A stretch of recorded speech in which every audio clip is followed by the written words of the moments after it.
Olá pessoal, estamos aqui para mais um episódio do podcast Conecta Ribeirão.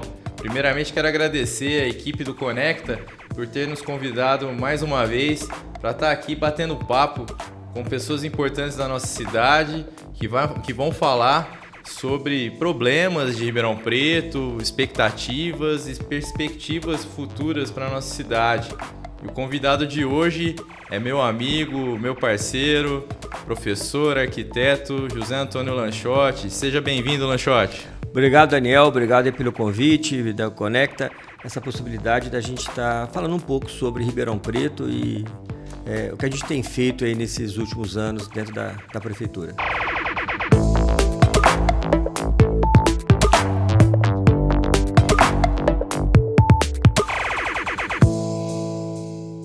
Lanchotti, vamos passar para o nosso público, né, que vai nos assistir.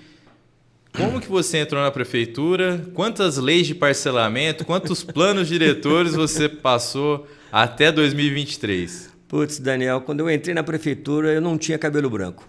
Entendeu? Para você ter uma ideia como isso faz tempo. São 30 anos de prefeitura.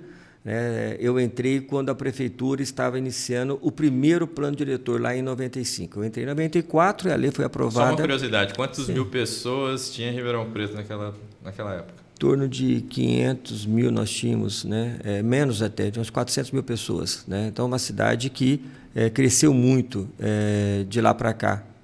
Tá? O orçamento de Ribeirão Preto naquela época era baixíssimo. A gente não tinha nem acesso, né? Havia uma grande dificuldade naquela época de ter as informações, né? Estávamos ainda na era papel, então era muito difícil ter. E essa foi a grande dificuldade, não se tinha levantamento, não se tinham mapas corretos, não se tinham informações da cidade. Então, traçar o primeiro plano diretor foi uma grande dificuldade, né? A gente saía para fazer levantamento a pé na cidade, porque não tinha outra ferramenta. E éramos em poucos profissionais. De lá para cá, a gente teve outras leis que precisaram ser trabalhadas. O plano diretor ele fazia o chamamento, na época, de 5 leis complementares. Uma delas era uma lei de parcelamento, uso e ocupação do solo, porque a legislação que nós tínhamos, Daniel, ela tinha sido muito alterada, ela era muito pulverizada de forma pontual. Fazia-se alteração de um determinado lote. Né? E esse lote só atendia as regras para aquele lote como se fosse uma situação direcionada. Isso era muito ruim. Então foi feito, na verdade, um grande trabalho de uma legislação que ela fosse um pouco mais abrangente, que tivesse, né, situações mais claras, porque o que atrapalhava é justamente não ter a clareza do que se podia ter naquela região. A lei de parcelamento ela acontece em 2007, né, a primeira lei forte que nós tivemos. Né, uma lei completa. Uma lei completa que tinha realmente uma visão geral da cidade, e ela teve que passar por uma revisão em 2012. Nessa revisão de 2012, ela não sofreu as audiências públicas, não passou, né, pelas audiências públicas que deveria passar quando ela estava na Câmara de Vereadores. E, por conta disso, ela foi considerada, né, inconstitucional, né, deu o ato de constitucionalidade dela e ela foi revogada. A hora que ela foi, né, revogada, voltamos a ter a lei de 2007. E isso durou até agora. Então, nós estamos agora com, né, uma cidade com quase 800 mil habitantes, quase, né, 700, 800 mil habitantes. A gente fala 690 mil habitantes, mas nós sabemos que Ribeirão Preto tem muito mais. A gente acabou provocando o IBGE no sentido de que tem que ser feita uma nova contagem, porque Ribeirão Preto é muito maior do que o IBGE de fato entregou esse ano para nós. Mas mesmo com os dados colocados pelo IBGE, que ele apenas aponta a situação de Ribeirão Preto como uma população que ali mora, nós somos o centro de um polo regional, da região metropolitana de Ribeirão Preto. Então, se você considerar que Ribeirão está, né, com 700 Centro mil... Regional para Comércio e Serviço, mas de medicina, o HC atinge o Minas inteiro. Isso. E aí, a hora que você coloca que a cidade moram 700 mil pessoas, você pode contar que ela chega a dias que ela chega em 1.200, 1.500, 1 milhão, aliás, 1 milhão e 500. Por quê? Porque a população vem para cá para trabalhar, vem para estudar. Só um dado que o pessoal de casa tem que saber, Ribeirão Preto tem quase 40 mil universitários. Desses 40 mil universitários, vêm para cá, eles não são contados Sim. do IBGE. Eles contam lá na cidade de origem. E a maioria não volta para a origem. A maioria fica em Ribeirão Preto, se estabelece em Ribeirão Preto. Muitos deles formam família em Ribeirão Preto e ficam por aqui, né? Você é professor universitário, você sabe bem disso. E não sou morador. Eu não sou contado aqui, eu vivo aqui. Eu chego aqui às 7 da manhã e vou embora. Isso me deixa muito triste com você, Lanchotti. Deixa Brodowski e vem para Ribeirão Preto. Então, e essa legislação, ela passou, né, por um período sem ser revista. Isso atrapalhou todos os investimentos da cidade. Muitos investidores queriam trazer mais moradia, ampliar a cidade. Nós tínhamos um travamento por conta de uma lei muito antiga. Então, iniciamos há quase 5 anos uma revisão dessa lei. Tínhamos que analisar todos os pontos que estavam travando ainda a cidade, não só um travamento físico, mas também o próprio travamento legislativo. Nós tínhamos alguns artigos, alguns parâmetros dentro dessa lei que dificultava os investimentos. Então, essa nova lei, ela passou por quase 30 audiências públicas, ouvindo inicialmente de forma setorial, depois a forma global, com todo já o texto pronto, para ouvir, né, que contribuições se tinha de vários segmentos, sociedade organizada, população individual, pessoas que ouviram falar e, sem estar em nenhuma entidade, mandou a sua proposta. A gente tentou ouvir e acolher o máximo possível dessas contribuições e conseguimos ter aí, agora em abril, a nova lei de parcelamento, uso e ocupação do solo. Então, assim, uma grande evolução do nosso trabalho. Eu acompanhei a construção dessa lei de 2021 até a sanção, né, da lei, e eu percebi nesse trâmite todo, recebia muitas entidades querendo discutir o projeto de lei. Afinal de contas, eu era o secretário de Planejamento, sou ainda secretário de Planejamento e Desenvolvimento Urbano. E que o público de casa entenda também, essa lei foi feita para a população. Nós tornamos uma cidade muito mais amigável, praticamente zona mista, com atividades de baixo impacto, pessoal. A atividade que você pode ir no cabeleireiro próximo da sua casa, você pode ir numa venda, num comércio perto da sua casa. Isso a nossa cidade descentralizou. Na lei lá atrás, eu acredito, no seu plano diretor lá de 1995, o comércio era centralizado no centro da cidade. Isso com todas as cidades sendo modernizadas, né, Lanchotti? Você que já viajou bastante pelo mundo afora, os comércios começam a descentralizar. Cada bairro novo na cidade começa a ter sua vida própria. Tem a sua escola, tem seu posto de saúde, tem um mercado do bairro. Isso tudo é uma mudança na cidade de Ribeirão Preto. Nós somos a grande metrópole da nossa região metropolitana de Ribeirão Preto, mas também nós mudamos com o tempo, né, Lanchotti? Isso você, no seu trabalho, você também conseguiu detectar esse dia a dia da nossa cidade. E foi, Daniel, essa sua observação foi realmente um dos pontos chaves da legislação. A gente identificar, né, dentro da cidade essa necessidade. A própria sociedade cobrava isso, né, da legislação, da própria administração municipal, que olhasse a geração de emprego e renda, né? Nós tínhamos locais da cidade que a lei travava você ter uma atividade. Então, aquela pessoa que morava na casa há muito tempo, ela tinha uma atividade que ela desenvolveu de forma experimental, virou manicure, virou cabeleireira, ela faz pão para vender para fora. Até fazer um parênteses, Lanchotti. Hoje nós somos uma das cidades no estado de São Paulo que mais tem MEIs, né?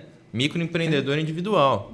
Porque nós estamos estimulando isso, né? E a gente percebia que tinha uma irregularidade, porque as pessoas estavam trabalhando, não conseguiam abrir as suas empresas, porque a legislação travava. Então, essa foi uma reivindicação da população, principalmente a população, né, de menor poder aquisitivo, que reivindicava, né, poder ter o seu empreendimento legalizado na casa que ele morava. Então, daí vem essa questão que você comentou do uso misto. Permitir que as pessoas pudessem ter atividades que não são impactantes, né, ambientalmente, que elas não trazem risco para todo o entorno e possam funcionar. E a agilidade com que isso pudesse acontecer, porque havia uma burocracia muito grande, uma dificuldade legislativa que foi pensada lá atrás, Porque como não se tinha nada, teve que se colocar muitas regras. Hoje nós já temos uma cidade muito mais evoluída nesse sentido legislativo. Então é possível você facilitar. E esta versão nova da lei, ela traz esse destravamento, ela facilita, né, a aprovação de alguns empreendimentos, ela abre esse leque, e é o que você falou, né, olhar para a cidade como um grande gerador de emprego e renda, ou seja, o uso misto sendo permitido em quase todos os locais. O cuidado que a gente teve foi alguns bairros que eles possuem restrições cartoriais, né, que quando eles foram lançados, quem comprou aquele lote tinha esse desejo, isso foi respeitado. Nós respeitamos, então, essas reivindicações, mas no restante a gente está estimulando realmente, né, o uso misto. Que é o que você falou, a facilidade. Né? Você está na sua casa, você desce, você compra o pão na esquina, você vai no mercadinho, então você faz tudo quase que a pé. Né? É o que já acontece em São Paulo. São Paulo, há muito tempo, as pessoas procuram morar perto do seu trabalho. O máximo, né, que pode acontecer é ficar perto de algum transporte público, tipo o metrô, que acontece lá em São Paulo, para poder se locomover de forma mais rápida. Né? A questão dos corredores de ônibus em Ribeirão Preto, eles vieram também, essa construção desse modal, e a gente vai discutir daqui a pouco também, né? Vamos explicar para o pessoal de casa o que é o OP, o que é o Plano de Ação Regional e o que nós vamos também trazer de mudança futura, né? Essa discussão que a sociedade civil tem que participar, no sentido de que nós vamos ter uma realidade diferente no entorno desses corredores de ônibus. A gente vai ter um adensamento. Eu queria que você falasse também sobre isso. Bem colocada a história dos corredores, porque a gente sabe que a mobilidade urbana é um conceito muito importante para que uma cidade possa crescer, porque ela facilita, né? As pessoas não precisam ficar horas e horas, né, dentro do transporte coletivo, ela precisa se deslocar com rapidez. Além do deslocamento com a rapidez que os corredores vão trazer, né, existe esse conceito de você trazer determinadas atividades para essas regiões, que você já citou, né, as unidades de ocupação planejada. Né, nós subdividimos a cidade em 22 unidades de ocupação planejada.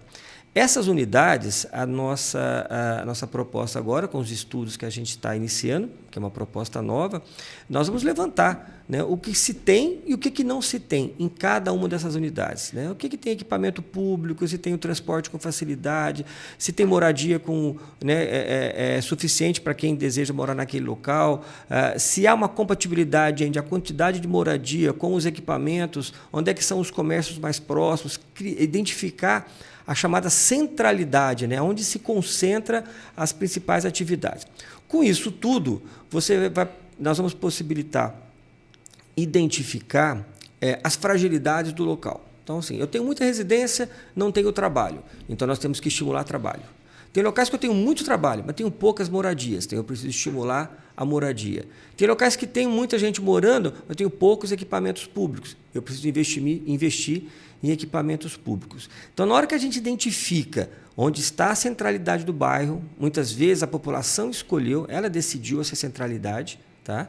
A gente vai começar, então, a fazer os incentivos para que os investidores tragam, né, o que está faltando para aquela região. Ou o poder público, se for uma ação de poder público. A gente já percebe na Secretaria de Planejamento, desde a lei de parcelamento até agora, cerca de 300 processos de demolição.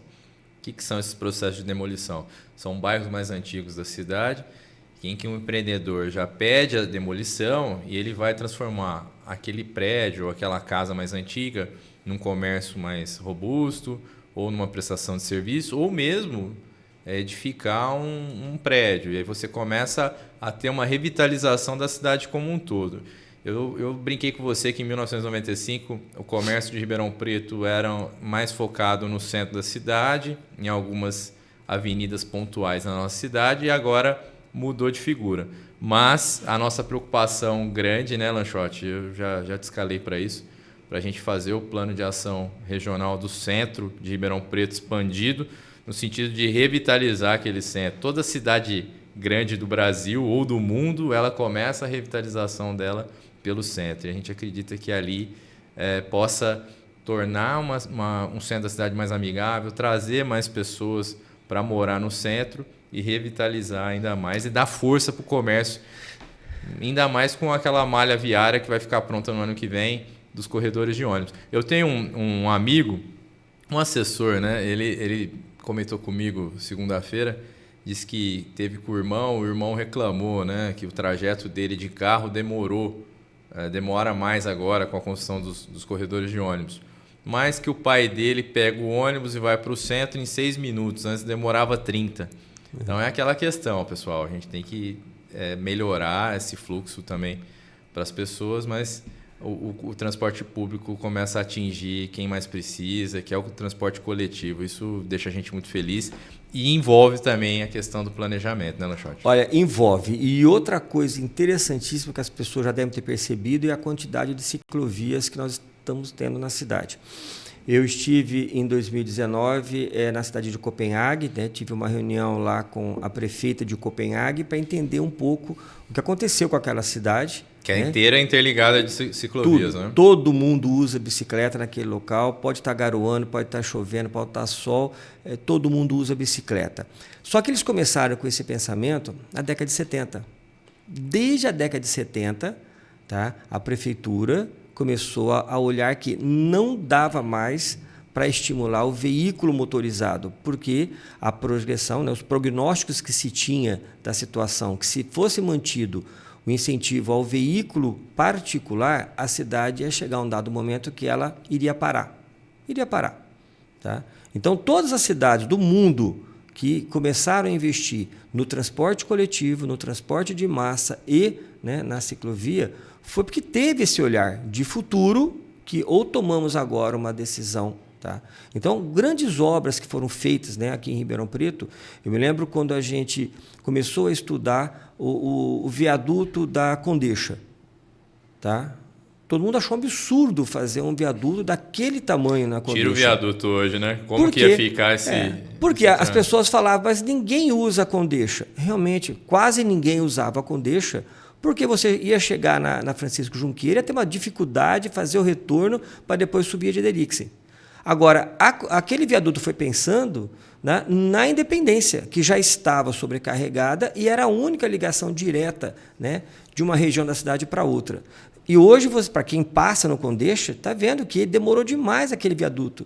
E já era para ter acontecido há muito mais tempo. Então, essa visão a gente precisa ter. Você puxou um gancho, preciso voltar. Questão da ciclovia. As ciclovias hoje em Ribeirão Preto tem cerca de 45 quilômetros, tem inúmeras obras de ciclovia na cidade. Só para você ter, a título de comparação, o metrô de São Paulo tem 100 quilômetros. Né? De ciclovia, Ribeirão tem 45 e todos os novos loteamentos, por conta de legislação passada e agora com a lei de planejamento, a lei de parcelamento nova, nós também priorizamos essa questão. Todos os bairros novos da cidade já têm ciclovia. O que nós estamos fazendo agora, né, Lanchotti, é fazer o plano cicloviário para a gente conseguir interligar e dar oportunidade. Aí você vai falar assim para mim, quem está em casa, Ribeirão Preto é quente, mas a gente pode utilizar sim a bicicleta como um importante modal. Eu tenho amigos em São Paulo que vão trabalhar de bicicleta. E aí chega no local, a empresa tem toda uma estrutura para ele poder se trocar, tomar um banho. Isso pode se tornar uma cultura em Ribeirão Preto também. Isso é necessário. A gente precisa nos desvincularmos do carro privado. Tá? Por quê? Eu sei que é cômodo você pegar o carro dentro da sua casa. Vamos só frisar que Ribeirão Preto tem 700 mil habitantes. Quantos veículos licenciados em Ribeirão Preto? 565 mil veículos licenciados em Ribeirão Preto. Nós somos uma das maiores cidades com automóveis, moto, o que for, per capita do Brasil. Então, a cultura em Ribeirão Preto é andar de carro e moto. O que nós estamos fazendo é transformar e dar oportunidade que essas pessoas possam utilizar o transporte público com maior qualidade. Vamos usar o exemplo do pai do nosso amigo, né? Ô Daniel, você sai de casa, você pega o teu carro, você liga o ar-condicionado, folgado, você vai ouvir uma musiquinha tranquila e você vai rápido para o teu local de trabalho. É isso que as pessoas querem. E é isso que o transporte público está trazendo. Hoje eu passo um ônibus novo, meu filho tem 4 anos, ele fala, papai, olha o ônibus novo, ele já sabe diferenciar. E até o final do ano que vem. Que tem ar-condicionado e que anda com rapidez. É isso que a população quer. Ar-condicionado, Wi-Fi, para carregar o celular, se quiser pôr um fone de ouvido, é a mesma coisa. Então, assim, essa comodidade na mobilidade... E rápido, né, Lanchotti? Isso, então, que é o importante. A hora que tiver tudo interligado, a hora que as obras acabarem, tá, as pessoas vão ver que como isso ficou bom, né, como isso foi bom esse investimento para a cidade, para o transporte coletivo. E só para a gente não perder também o fio da meada, a linha de pensamento. Os bairros novos também já vêm preparados para que tenha corredores de ônibus se necessário. Né? E olha, no início, Daniel, quando a gente começou a cobrar a ciclovia dos empreendimentos... Avenidas largas para poder passar. E aí o que acontecia? A gente até cobrava já a implantação e o que a gente ouvia era, mas como uma ciclovia aqui? Vai ligar nada a lugar nenhum. E realmente, do início, né, as pessoas, não sei se vão se lembrar, mas nós tínhamos um trecho de ciclovia na Leão 13, próximo ao NAERP, há muito tempo. Eu me recordo. Que não ligava nada. Velho, então, que não ligava nada a lugar nenhum, porque ela nunca teve uma continuidade. Tá? Então, realmente era estranho. Mas hoje, né, com esse plano cicloviário, então nós vamos interligar. Então vai fazer sentido agora, né, toda essa quantidade, as pessoas vão estranhar no começo. O calor, né, é uma situação que não fala a nosso favor, mas é possível driblar isso também, porque nós vamos ter depois um plano, né, de arborização, que isso vai aumentar, né, o índice de área verde da cidade para que a gente melhore um pouco mais o clima da nossa cidade. E na hora que você retirar o carro particular, você também vai reduzir a quantidade de gás carbônico que você está mandando, né, para a atmosfera. Ou seja, né, você começa também a ter um grande ciclo. As pessoas vão não necessitar tanto do seu carro, porque ela vai ter um transporte rápido. Você reduz o número de carros no local, então você não precisa mais de tanto estacionamento. E essas unidades de ocupação planejada, com esses planos de ação regional que você mencionou, que são os PAR, nós vamos estimular esse aparecimento de emprego próximo das moradias, que vai também desestimular a necessidade do transporte privado. Porque se você trabalha perto da onde você mora, algumas pessoas vão conseguir trabalhar a pé. Então, nós precisamos trazer a moradia perto do trabalho, o trabalho perto da moradia e incentivar. Obviamente, você vai ter que... eu vou na universidade. Eu não vou ter uma universidade em cada unidade. Então, tem alguns equipamentos que eles são de escala municipal. Então, esse sim você vai deslocar um tempo maior, mas a maioria das atividades você vai encontrar próximo do local onde você trabalha. Esse é o pensamento das nossas unidades. Aonde eu tenho oportunidade de falar, eu sempre digo, a lei de parcelamento ela foi feita para a população de Ribeirão Preto. Ela foi feita para ter emprego, gerar emprego e renda para a população de Ribeirão Preto. Ela não foi feita para algum setor específico da nossa cidade. Eu sempre que tenho oportunidade eu falo isso, Lanchotti. Você é prova disso. Você sabe que não tem essa interferência política na criação dessa lei e Ribeirão Preto, a população ela já vai sentir nos próximos anos, até nesse ano mesmo, a gente já percebe uma pujança maior do comércio, da prestação de serviço. Já estamos vendo indústrias querendo já se instalar em Ribeirão Preto por conta do zoneamento novo, que a gente está criando essa oportunidade. Então, eu digo, essa lei foi feita para a população, visando quem mais precisa mesmo. E você vai perceber clareza nisso que você fala na legislação, na hora que a gente abriu o zoneamento da cidade para atrair empreendimentos que gerem emprego e renda. Né? As pessoas querem trabalhar. É isso que eles querem. Eles querem poder sair de casa e trabalhar e ter onde morar. Tivemos um exemplo agora. 2 semanas atrás, tivemos o lançamento de um grande loteamento de 3.200 unidades. E o que foi aquilo? Tem o supermercado que comprou, a padaria que comprou, algumas empresas já querendo se comprar um espaço lá para poder fazer a sua empresa, já pensando até que os seus funcionários podem morar ali naquele bar. Então, a gente já começa a ver essa realidade. Nós tivemos um empreendimento que está sendo entregue, né, indo para Abrão Assede. Abrão Assede não, para Cândido Portinari, indo para Brodowski, que é o Regatas. E eu acompanhei na época, vários empresários compraram ali para transformar ali, colocar suas fábricas, às vezes marcenarias e tudo mais. E os funcionários já foram atrás também, já compraram suas casas ou terrenos para poder morar perto do trabalho. Essa é uma realidade, né, Lanchotti? Isso é uma realidade. E a gente, recapitulando aí uma conversa, o assunto que você levantou do centro, essa realidade também para o centro.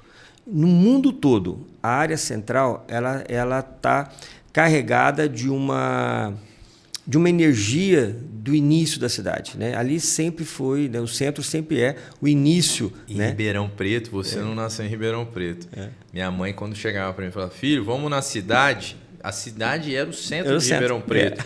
E hoje mudou, né? A gente fala que a Barão do Amazonas, aquela rua tão maravilhosa que tinha todo aquele comércio de roupas e tudo mais, ele pode ressurgir agora e ele vai ressurgir dependendo da nossa vontade mesmo, do plano de ação regional. Então, esse olhar a gente está tendo para o centro, né? A gente quer estimular novas moradias no centro, porque é um local que tem muitos equipamentos, tem muito comércio e tem muito emprego na região central. Tá? Mas ele tem sido descuidado há muito tempo. E a gente precisa melhorar as condições de você caminhar pelo centro, né? A caminhabilidade. As pessoas querem caminhar, querem sair na rua. Temos com os planos segurança, de calçada também, isso, né? Tá? E com segurança. Então, você percebe que o maior item de segurança é a moradia, é ter gente na rua. Quanto mais gente você tem na rua, mais segurança você tem para o local. Então, na hora que você estimula o aparecimento de edificações novas, que você tem a moradia nos pavimentos superiores e o comércio na área do térreo, que as pessoas vão caminhar na calçada, você tem as vitrines abertas, as pessoas estão sendo vistas o tempo todo, você aumenta a segurança. Então, nós queremos fazer isso agora, olhar para o centro, não somente o quadrilátero central, nós estamos olhando para o centro como um centro expandido, que pega o quadrilátero central, a Vila Tibério, Campos Elíseos, Jardim Paulista, Paulistano e Vila Seixas. Todo esse eixo, né, essa região que nós estamos chamando de centro expandido, tem um potencial muito grande para se gerar emprego e se trazer novas moradias. Tá? É isso que a gente está querendo.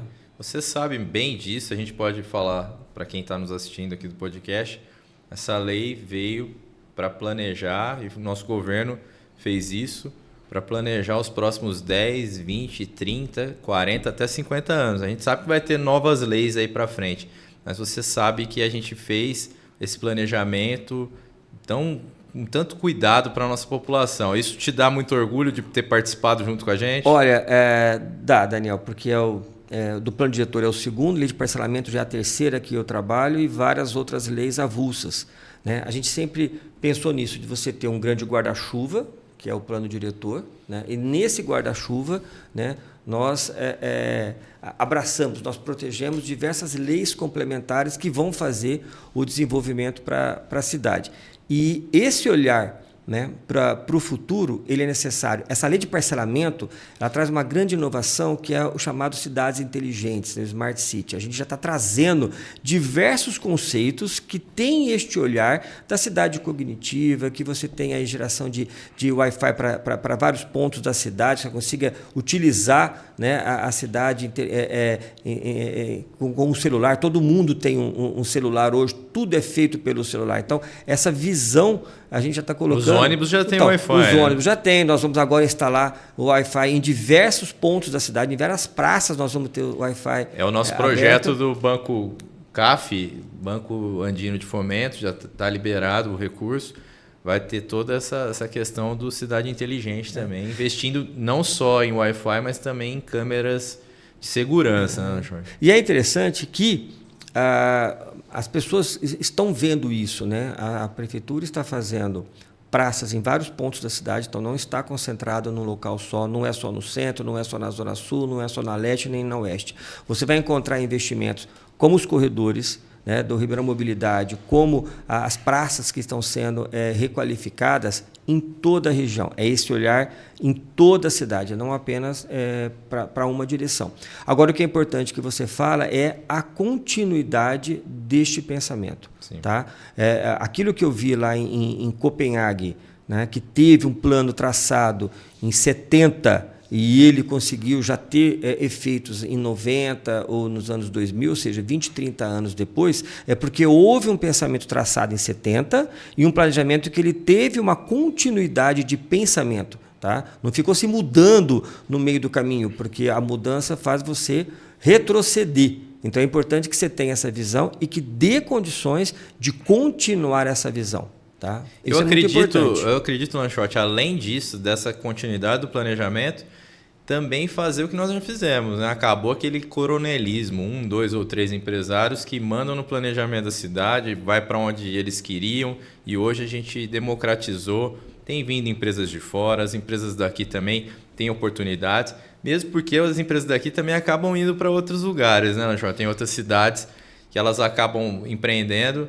Nós fizemos esse trabalho todo dentro do planejamento no sentido de democratizar e fazer com que a cidade tenha um desenvolvimento não dependendo de A, B ou C, mas que tenha aquela dinâmica. E eu acredito que retroagir não tem mais jeito, nós vamos continuar crescendo dessa forma, de forma sustentável, e também o nosso planejamento não vai ficar para trás. Lanchotti, está acabando o nosso podcast, infelizmente 30 minutos é muito rápido. Um minutinho aí para se despedir.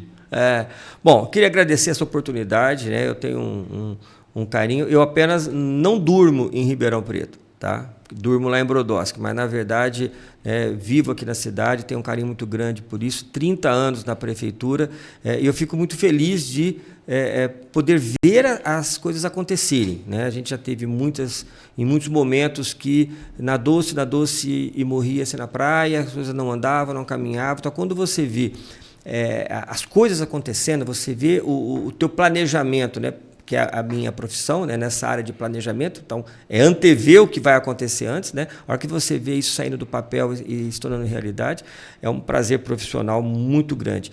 Não só como arquiteto e urbanista, mas como funcionário público, né? Também de 30 anos de funcionário público, de 40 anos como arquiteto e 30 anos de funcionário público, e de conseguir ver realmente a cidade se desenvolver, que é o objetivo nosso como arquiteto urbanista, melhorar a qualidade de vida das pessoas. É o nosso papel como profissional. E a hora que a gente vê isso acontecer na realidade, é uma satisfação muito grande. Queria agradecer essa oportunidade de vir aqui no podcast. Daria para ficar mais umas 2 horas conversando, povo que não ia aguentar ficar ouvindo, né? Mas a gente ficaria muito tempo aqui falando. Que agradecer ao Conecta aí pelo convite que me fez e voltaria quantas vezes for convidado. É um prazer muito grande. Obrigado, Daniel. Obrigado, Lanchotti, pelo bate-papo. Nós vivemos isso no nosso dia a dia, né? Sobre planejamento e essa gratidão, né, que a gente tem eterna de ter podido trabalhar nesse planejamento da nossa cidade para os próximos anos. Eu acho que eu vou estar mais velho, eu já estou com o cabelo branco, mas lá na frente,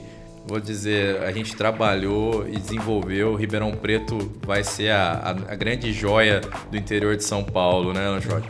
Eu queria também agradecer ao Conecta pelo convite de gentilmente estar fazendo esse podcast contigo sobre o nosso dia a dia também, né? Falar do que a gente mais gosta. Obrigado a todos que nos assistiram, foi um prazer e até a próxima.